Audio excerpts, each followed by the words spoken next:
You've heard me say that I'm a recovering people pleaser. Well, as that recovering people pleaser, I have learned that the most successful changes that I have made in my life were not huge.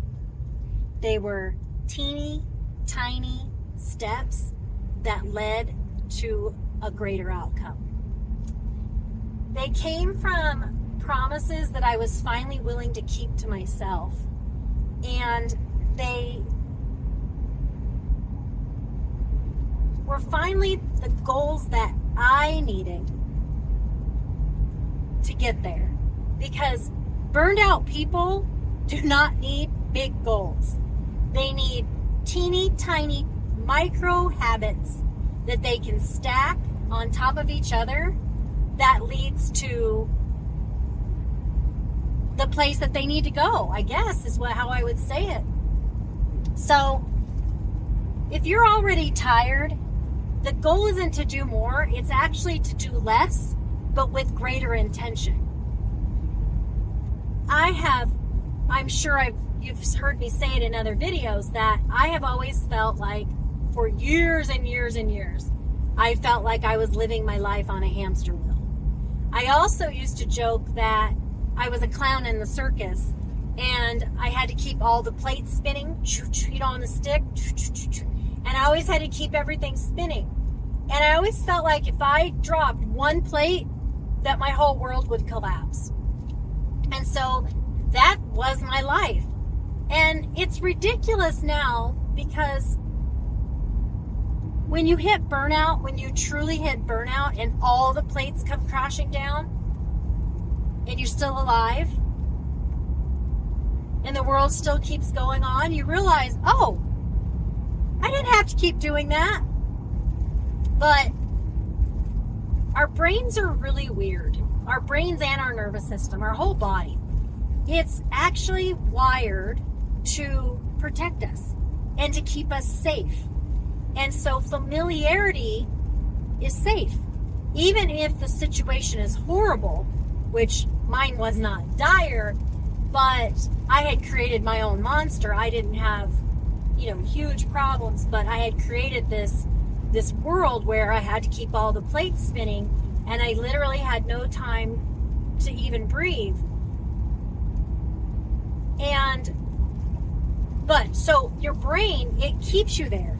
It keeps you that this is safe, this is comfortable, this constant being busy, this constant needing to prove yourself is a good place to be. You need to stay there, Cheri, because that's what's comfortable, until one day you are so sick that you literally feel like you're going to die. And I'm not exaggerating there. I was so tired and so burned out that I thought maybe I was. I know it sounds dramatic, but it's the truth. And so it's so funny how our brain wants to keep us in this state.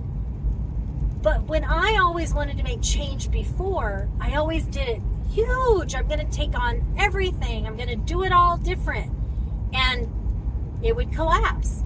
So I shared with you in another video that I have gained 20 pounds this past year.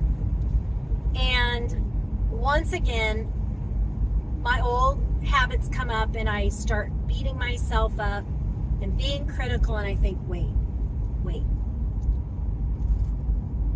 Last year was crazy. I actually really, as I've talked to you guys in other video, I came right up against burnout. I came right up against overwhelm, but I stopped myself. It was a huge year of growth for me. It was a huge year of growth for the Defined Stylist Method. And so my eating habits kind of took a little bit on the wayside, right? Kind of went on the back burner, because you have to allow yourself grace in these busy, busy times. And so that's what I did. That's what I call it anyway. It was really fun. But anyway, I have gained 20 pounds. And in the past, this would have been a full tilt, full on, beat yourself up, punish yourself, deprive yourself, totally hone in on the diet, only eat this, only eat that, really be critical. And you know what? I'm not going to do that this year because I'm going to live the Defined Stylist Method. And I am going to, one, align myself with me. Figure out who I am this way in my eating, in my exercise, in the amount of water I intake, right? So I am going to start with teeny tiny goals that I can do every day. Nothing that I would put on Instagram, nothing that would be like, oh, you're going to share it at the party, you know, with the girls. You're going to keep these promises to yourself. That's what I'm going to tell you today. We need to start these teeny tiny goals that starts to rewire the self-trust that we have eroded over time of trying to be everything to everyone else but ourselves. Every January, we're hit with commercials and resolutions and the $1 gym memberships and the Weight Watchers ads right after Christmas when, like I said before, we're already feeling bad about what we've done. And we want to take on these huge, lofty resolutions. We want to teach on these huge, lofty goals. And then by February, we're done. It's like past the Valentine's candy. we're toast.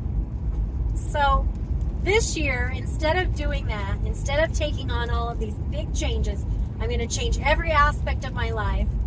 Let's make teeny tiny micro goals that are so comical that they almost make you laugh. Things like, I'm going to get up 5 minutes earlier. I am going to walk my dog for 10 minutes. Now, you know, if you go out for 10 minutes, you're probably going to go out for 20 or 30. You just got to show up. That's the trick to life, just showing up. We need to make these tiny goals that make us laugh, like I said.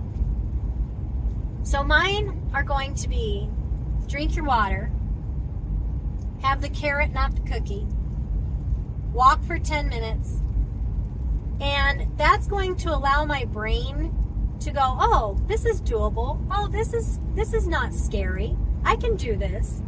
And with each of those goals that we promise ourselves we're going to do, we once again build up that self-trust so that each of those steps take us to our bigger goal. Doesn't that sound fantastic? Doesn't that sound so much better than I'm going to change everything? The minute you say I'm going to change everything about my diet, I'm going to throw every single crappy thing out of my house, to eat, and then what are you doing at 8 o'clock at night? You're looking for something. So you're eating the bag of chocolate chips because that's in the baking pantry because that's all you've got. So using these little tiny micro goals is so much better than these absolutes, these all or nothings. And that's what I've always been in the past, this all or nothing person. This ridiculous thought that if I wasn't doing it all perfectly, I was failing. And each of these little micro goals that you achieve builds confidence. And confidence changes your identity. And whatever your big goal is actually the side effect. So like weight loss is the side effect. Having boundaries with your clients, each one of these little boundaries that you set is, oh, I'm not going to burn out. Oh, I'm not going to resent that client. It's much for I'm going to be happier in my job, and then so my life is happier overall. Doesn't that make so much more sense than going into January with these huge things that we know we're going to fail? And I'm going to blame our brains. It's there to keep us safe, but it's also, you've got to rewire it. You've got to trick it. So join me in this kind of anti-resolution train that I'm jumping on, because I want you to remember that it is your life and it is your career, and you can define it your way. I'll see you in the next video.